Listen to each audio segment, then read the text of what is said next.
So it's very important that you show up with the healthiest credit that you can. And that's my first step. My second step for you guys is to save up enough money for the down payment and the closing costs.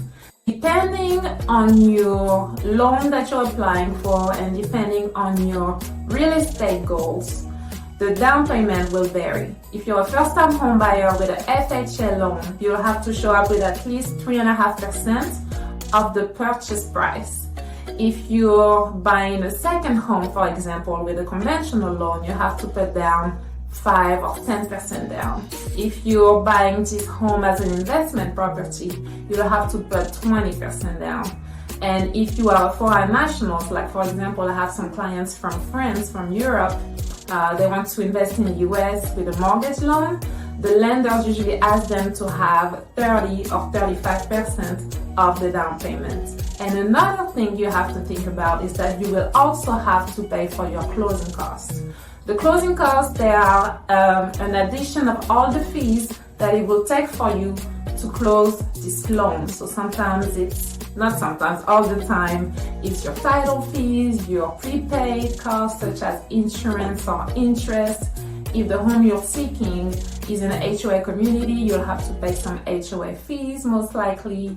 You'll have to pay ahead for your home insurance. So all those costs add up, and that's what they call closing costs. So my second recommendation to you guys is to make sure you have some money saved up for those things.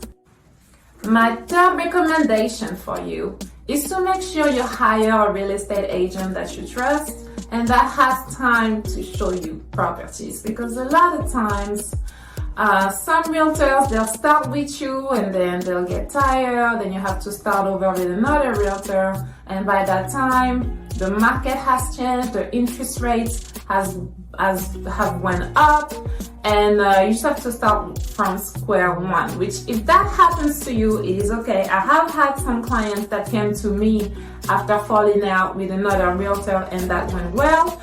But if you can go ahead and screen those realtors from the beginning, you'll save yourself some time in the long run. And another thing you want to do for this third step is to also educate yourself on the home buying process.